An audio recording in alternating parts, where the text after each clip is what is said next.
fellow students, I introduce to you Dr. Cleveland Sellers.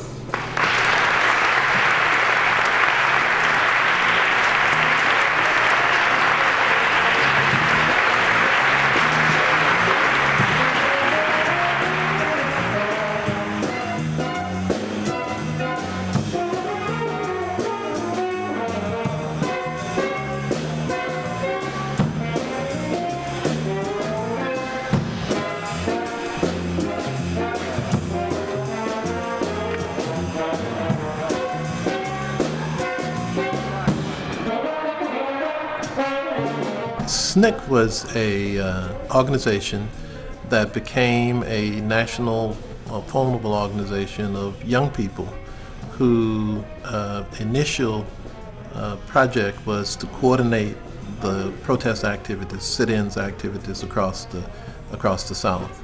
At first it was public accommodation testing, and then later it would be the freedom rides, which SNCC undertook after the Congress of Racial Equality decided to cancel the freedom rides because of the violent repression that they received from the police when they burned the bus in Anderson, Alabama, and beat the demonstrators in both Montgomery and Birmingham. We wanted change. We didn't want to continue with the kind of slow process of the legalism and gradualism. We wanted to pick up the pace. We wanted to end segregation and end it then.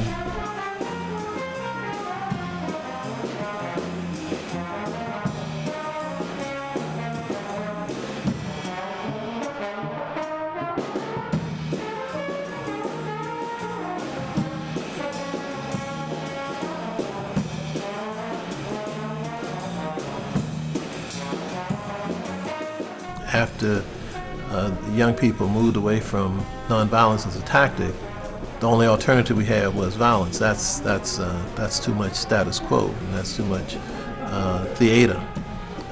There were a number of other kinds of activities that we engaged ourselves in, and we thought that we were in fact moving in the correct direction.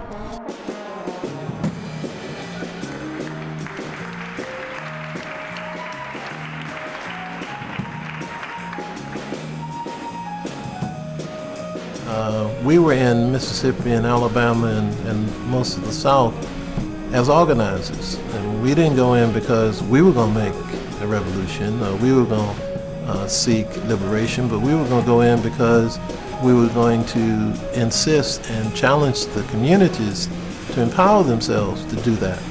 And I think that was the message, and that was one of the lessons learned, that we learned from being community organizers in the movement. And that was the difference between, I think, SNCC and groups like the Southern Christian Leadership and even CORE.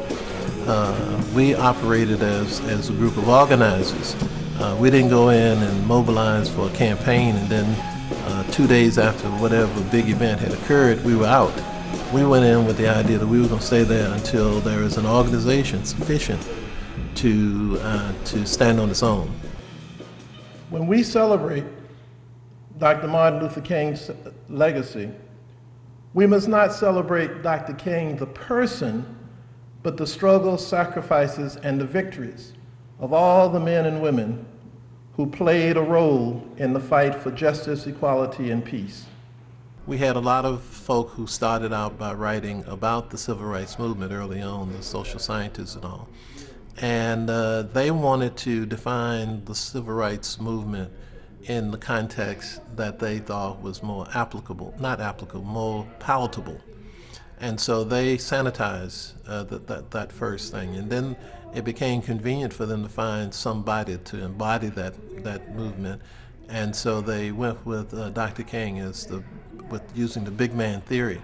And that is, had he not been involved, there wouldn't have been a movement, and those kind of things. I think that's unfortunate and something that Dr. King would have detested. People come in and they talk about, oratory, and they say that the movement was just kind of spontaneous. Wasn't anybody thinking about these things, wasn't anybody planning it. And I think that has a lot to do with the kind of built-in racism that still exists, and that is the civil rights movement of the 1960s could not have been started and led in many instances by African Americans. Many of those who now champion his legacy after his death were uncomfortable with him when he was alive.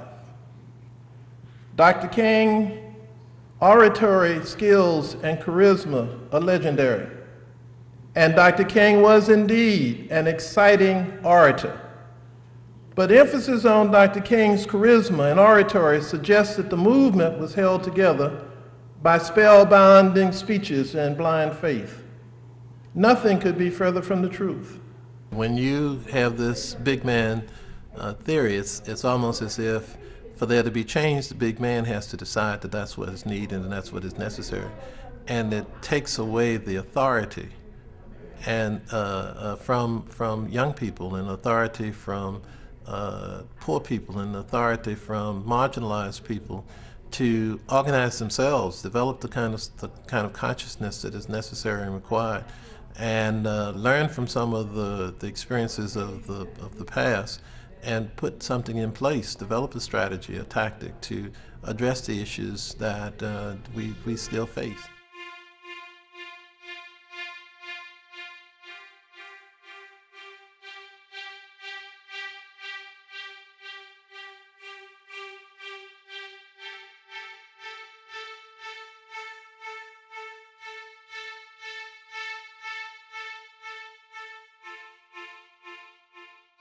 January 1955, Sammy Young, a Purple Heart voter registration worker, then a student at Tuskegee and a SNCC volunteer, is murdered trying to use a segregated toilet. Jonathan Daniels, a seminarian, is murdered in Lowndes County, Alabama, while organizing the Lowndes County Freedom Organization. Please forgive me. The anti-Vietnam War and Hell No, I Won't Go movement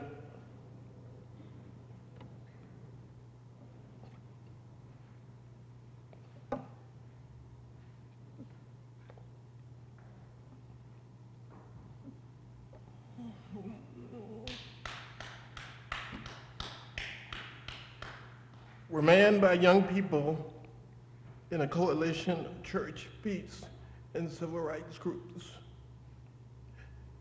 and organized resistance.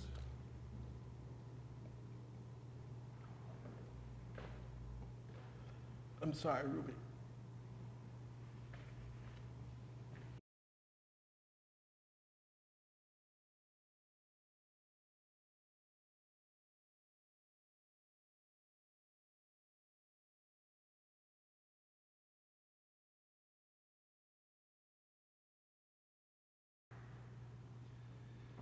One thing about a struggle is that it takes two elements. You have to have, as Dr. Sellers told us, the information, but you also have to have the inspiration. And inspiration requires passion. It requires feeling. It requires emotion. It requires personal commitment. And when you have those kinds of values as a person in a movement, not only do you laugh, you also cry. Not also do you smile, but you see up close what death is all about. And you understand that death becomes a stepping stone for a new vision and a hope for the future. Now that's very difficult. And I know it's very difficult for young people because when we're young, we don't think about death. And while recently we were shocked at the unfortunate death of one in our community, and for some of us, who are young people, it gave us an opportunity to understand the pain of death. But death is not just pain, it can be gain in the struggle if we learn from it. And that's where the passion comes in. Because you must commit yourself not just intellectually, but you must commit yourself with your whole personality. That's what Dr. Sellers did, and I understood. You don't need to apologize to us for what you feel, because those feelings made you who you are. And it can, you know, if you think about SNCC over the entire lifetime of SNCC, I doubt if there were over 300 people in the organization. Up until 1964, there weren't, but at one time there weren't but 30, 35 people in the organization, SNCC. So it's not about numbers. It's about commitment. It's about courage. It's about dedication, and that's what's required. It's about that community that we talked about, and there is that community. There are people out there that are sincere about social change, and so you have to find them and kind of support each other, and then it begins to expand.